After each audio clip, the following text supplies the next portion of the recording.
एक छोटे से गांव में दो बिल्लियां रहती थीं। एक का नाम मानो और दूसरी का नाम चंचल था। मानो बड़ी समझदार और पुरसकून तबीयत की थी, जबकि चंचल निहायत शरारती और हर वक्त खेलने कूदने में मसरूफ रहती। एक दिन दोनों बिल्लियां करीबी जंगल की तरफ निकल गईं। वहां उन्हें एक दरख्त के नीचे दूध की एक प्लेट मिली। दोनों ने खुशी खुशी दूध पीना शुरू कर दिया।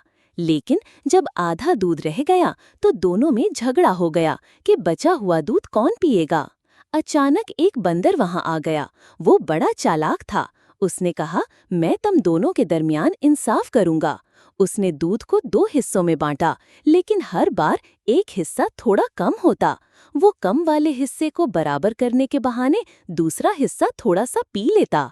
यूं करते करते सारा दूध वो खुद ही पी गया। मानो और चंचल शर्मिंदा हुईं कि उन्होंने अपनी दोस्ती को एक मामूली चीज पर कुर्बान कर दिया। उन्होंने अहद किया कि आइंदा कभी झगड़ा नहीं करेंगी।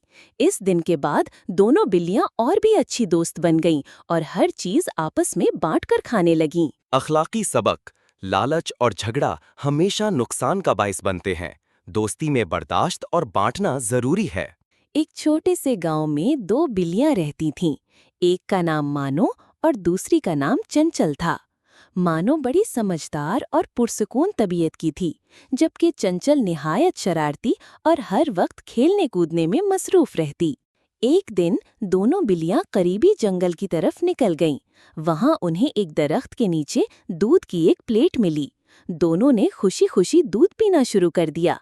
लेकिन जब आधा दूध रह गया तो दोनों में झगड़ा हो गया कि बचा हुआ दूध कौन पिएगा। अचानक एक बंदर वहां आ गया। वो बड़ा चालाक था। उसने कहा, मैं तुम दोनों के दरमियान इंसाफ करूंगा। उसने दूध को दो हिस्सों में बांटा, लेकिन हर बार एक हिस्सा थोड़ा कम होता। वो कम वाले हिस्से को बराबर करने के बहाने दूसरा हिस्सा थोड़ा सा पी लेता। यूं करते करते सारा दूध वो खुद ही पी गया। मानो और चंचल शर्मिंदा हुईं कि उन्होंने अपनी दोस्ती को एक मामूली चीज पर कुर्बान कर दिया। उन्होंने अहद किया कि आइंदा कभी झगड़ा नहीं करेंगी।